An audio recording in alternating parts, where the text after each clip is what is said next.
Bienvenue sur Africa 24 dans cette nouvelle édition de l'Africa Tonight. Voici les titres de l'actualité. La campagne électorale camerounaise arrive à son terme ce samedi soir en vue des élections législatives et municipales qui se tiendront ce dimanche. La sécurisation des populations est l'une des priorités de ce scrutin, plus de 3 ans après la crise séparatiste anglophone qui a sévi dans le pays. Nouveau rebondissement en Guinée-Bissau, le PAIGC, parti du candidat Domingos Simoes Pereira, a déposé un recours à la Cour suprême pour l'annulation du second tour de l'élection présidentielle. Monsieur Flavio Batica, président de la section France du PAIGC, sera notre invité. Et un plan d'action en faveur de l'éducation a été adopté ce samedi par le comité des 10 chefs d'État champions de l'éducation. Des recommandations élaborées au Malawi en 2018 pour promouvoir la formation technique et professionnelle. Le double scrutin municipal et législatif se tient ce dimanche au Cameroun. La campagne électorale se clôture ce samedi. Le ministre de l'administration territoriale, Paul Atangadji, et le gouverneur de la région du Nord-Ouest assurent avoir pris toutes les dispositions nécessaires pour garantir la sécurité du vote ainsi que celle des populations, même si les autorités reconnaissent la résistance de quelques groupes séparatistes encore actifs dans la région. Nathalie Moho. Tout a été mis en œuvre afin que les élections municipales et législatives se tiennent dans un climat serein dans la région du Nord-Ouest. Le ministre de l'administration territoriale, Paul Atangadji, en a donné l'assurance suite à une évaluation effectuée auprès du gouverneur de la région, Adolphe Lélé-Lafrique, avant la fin de la campagne électorale. La sécurité des populations et des agents d'élections Cameroun est garantie selon les autorités. Donc une fois de plus, je voudrais vous dire que le très haut commandement, dont le chef de l'État, apprécie le travail qui est fait, le maintien de l'ordre, l'encadrement de l'ECAM et le dispositif qui est mis en place pour favoriser un scrutin paisible. Le gouverneur Adolphe Lélé-Lafrique a souligné le propos du ministre de l'administration territoriale en mettant en exergue l'engouement des populations pendant la campagne électorale qui a duré près de 14 jours. Toutefois, il a reconnu qu'il subsiste dans sa région des poches de résistance de quelques groupes séparatistes. Je puis vous assurer que malgré quelques poches de résistance, globalement, la situation sécuritaire est sous contrôle dans l'ensemble de la région du Nord-Ouest. Les électeurs s'apprêtent à aller voter et le matériel électoral est disponible. Les mesures de sécurité ont été prises aussi bien dans les zones urbaines que dans les zones frontalières à l'intérieur de la région. Pour sécuriser le double scrutin de ce 9 février 2020, un contingent de 350 gendarmes a été déployé dans la région du Nord-Ouest en proie à la crise anglophone. Les populations locales sont appelées à élire 20 députés et des conseillers municipaux pour les 34 arrondissements que compte la région. Nouvelle péripétie dans le feuilleton électoral de la Guinée-Bissau. Le parti majoritaire PAIGC du candidat Domingos Simoes Pereira a déposé le 5 février un recours devant la Cour suprême pour l'annulation du second tour de l'élection présidentielle du 29 décembre 2019. Le PAIGC invoque des irrégularités, des fraudes électorales et le non-respect des ordonnances judiciaires. Le parti majoritaire refuse ainsi la confirmation de l'élection du candidat Umaro Sissoko Embalo par la Commission nationale électorale. Pour en parler, nous recevons sur ce plateau Monsieur Flavio Batica, président de la section France du parti PAIGC en Guinée-Bissau. Bienvenue. Bonsoir. Avez-vous des preuves tangibles qui pousseraient la Cour suprême à valider votre demande d'annulation de l'élection présidentielle, du second tour de l'élection présidentielle du 29 décembre 2019 ? Oui, on a eu tellement de preuves au niveau des procès-verbaux qui ont été signés. Et surtout, ce qui est beaucoup plus accablant, c'est le résultat annoncé par la CNE le lendemain d'élections législatives, présidentielles. Donc toutes ces preuves ont été remises à la Cour suprême. Tout a été remis tranquillement, et je crois que c'est grâce à ça que la Cour suprême a décidé d'examiner ce processus. Sinon, ils auront pu l'éliminer préliminairement. Et si cette requête n'aboutit pas, est-ce que vous avez d'autres recours ? Non, nous sommes un parti démocratique et qu'on respecte la loi, rien que la loi et toute la loi. Donc si la Cour suprême décide que finalement c'est votre adversaire qui a gagné, que c'est Umaro Sissoko qui a gagné, on arrête la poursuite et on accepte les résultats et on avance. La Commission nationale électorale a déclaré avoir puisé tout le processus et a confirmé la victoire du candidat Umaro Sissoko Embalo. Qu'est-ce qui vous fait douter du crédit de cet organe en charge des élections ? Écoutez, c'est tellement simple, parce que je crois que la Cour suprême de la Guinée-Bissau, c'est la plus haute instance juridictionnelle de la Guinée-Bissau. Quand on prétend devenir candidat aux élections présidentielles, c'est à la Cour suprême qu'on dépose nos demandes. Et c'est aussi à la Cour suprême que tout le processus s'achève par une validation de résultat final d'élection avant que la personne soit investie. Mais si après il y a une prérogative qui nous assiste en tant que candidat, dont on n'est pas d'accord sur certains points, on a fait un recours au tribunal, on a évité de sortir des gens dehors pour qu'ils puissent manifester, et je crois que c'est démocratique. La CNE devait juste respecter ce recours qu'on a fait et présenter toutes les preuves, ou surtout respecter l'article 95 que le tribunal suprême lui a demandé de faire. Alors, votre pays connaît une relative stabilité depuis 2014. Le dernier putsch remonte à 2012.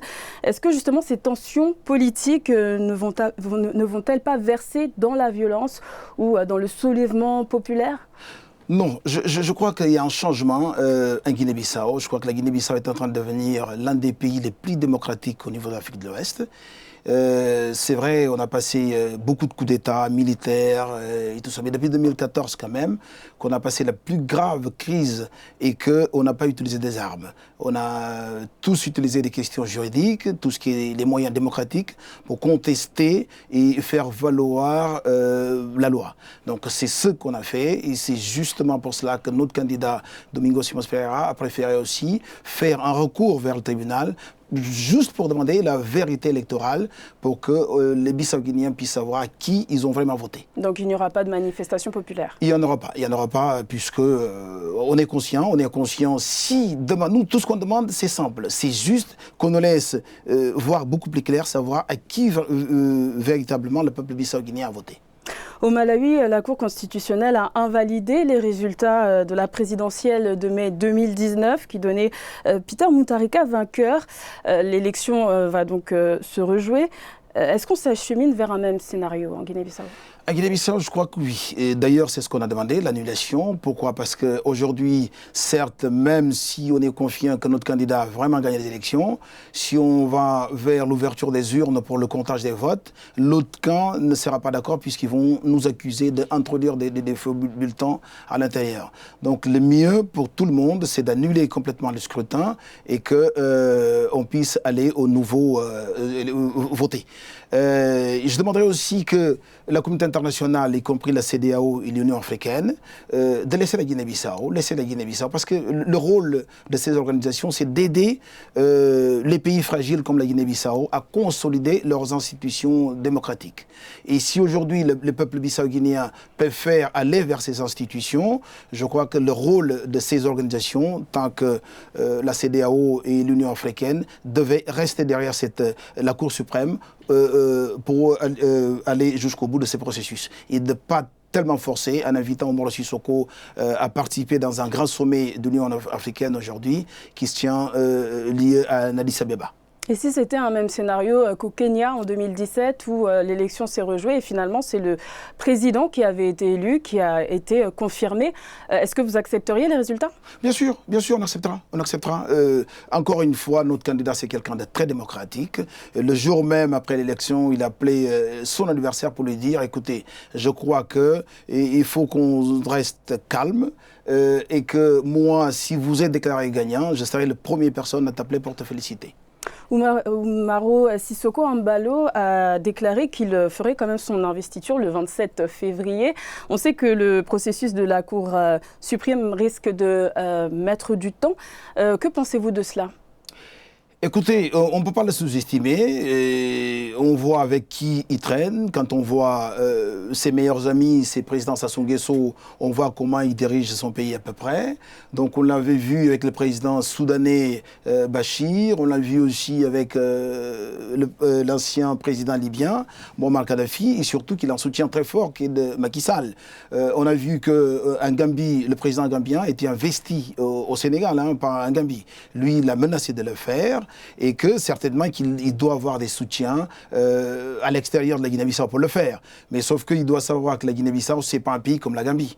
La Guinée-Bissau, c'est un pays qui a fait la guerre quand même coloniale contre les Portugais pendant 11 ans et que je ne crois pas si on acceptera l'interférence de quiconque président ou pays d'investir quelqu'un et l'imposer par force en Guinée-Bissau. Ça ne passera pas. Merci Monsieur Flavio Batica d'avoir répondu à notre invitation. Je rappelle que vous êtes président de la section France du parti PAIGC en Guinée-Bissau. Merci. Le comité des 10 chefs d'État leaders dans le domaine de l'éducation a adopté ce samedi le plan d'action de Lilongwe élaboré au Malawi en 2018, un plan pour promouvoir le secteur des sciences et de la technologie. Reportage de notre envoyé spécial en Éthiopie, Jacques Mboka. Investir dans l'éducation, les sciences et la technologie, c'est l'une des recommandations du C10, le comité des chefs d'État 10 champions de l'éducation. Élaboré au Malawi en 2018, le plan d'action a été adopté ce samedi 8 février en marge du 33e sommet de l'Union africaine. Pour le président sénégalais Macky Sall, qui est à la tête de ces comités, il est nécessaire de promouvoir davantage la formation technique et professionnelle. Je souhaite pour ma part insister sur l'urgence à promouvoir davantage la formation technique et professionnelle en Afrique.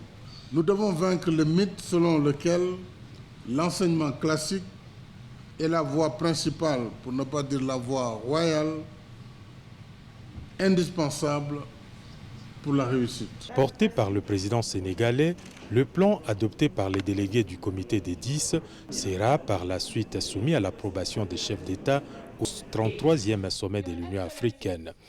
Par ces documents, l'Union africaine entend inciter les États à accorder à l'éducation au minimum 10% de leur budget. La décision de Khartoum qui dit qu'il faut investir 1% du PIB dans le domaine de la recherche, la science et la technologie, doit être traduite au pourcentage de budget qui est beaucoup plus réel, qui doit être investi dans ce domaine pour que l'Afrique puisse effectivement relever le défi. Ces plans d'action visent également à assurer la qualité de l'enseignement dès le début de la scolarité. Ils invitent par ailleurs les femmes à s'orienter davantage dans les professions techniques, largement dominées jusqu'à présent par les hommes.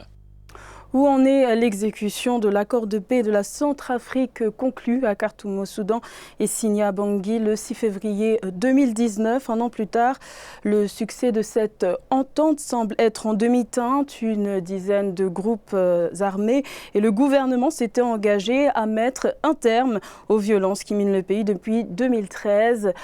Plus de précisions avec Corinne Kamsefem.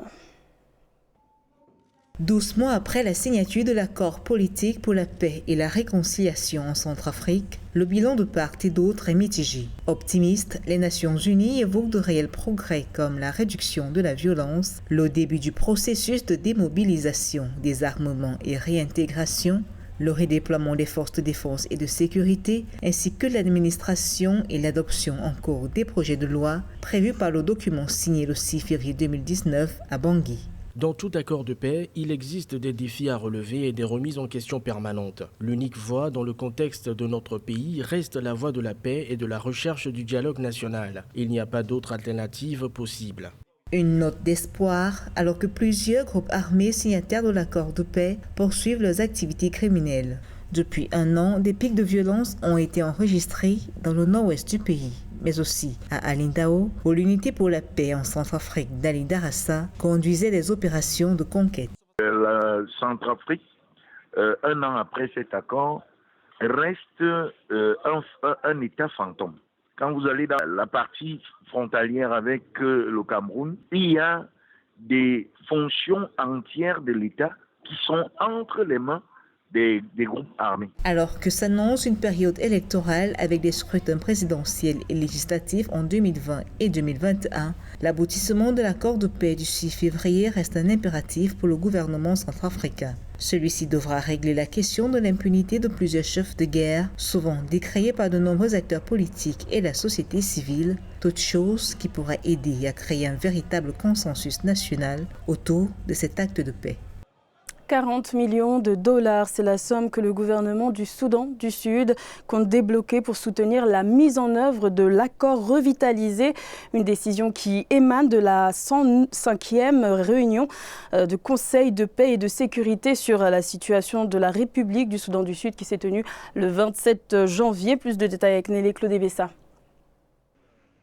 Le Soudan du Sud, qui a franchi de nombreux caps en faveur du retour à la paix, a dû concéder un investissement de 40 millions de dollars pour soutenir le processus de mise en œuvre de l'accord revitalisé. Le pays qui s'était engagé à travers le président Salva Kiir et l'opposant Riek Machar a formé le 22 février 2020 un gouvernement inclusif d'unité nationale de transition revitalisée, ambitionne de rétablir la confiance et de résoudre les questions en suspens. Le Soudan du Sud peut, par un sursaut national, s'organiser pour trouver les fonds si tel est que la priorité est la paix au niveau de la vision des principaux gouvernants. L'important financement avait été dédié à l'accélération du cantonnement des forces armées des deux camps en vue de la formation d'une armée unifiée qui avait pris énormément de retard. En outre, le Conseil de sécurité et de paix de l'Union africaine demande aux autorités sud-soudanaises le déblocage urgent du solde des fonds nécessaires pour entreprendre les tâches critiques en vue de la formation du gouvernement unifié. Elle concerne notamment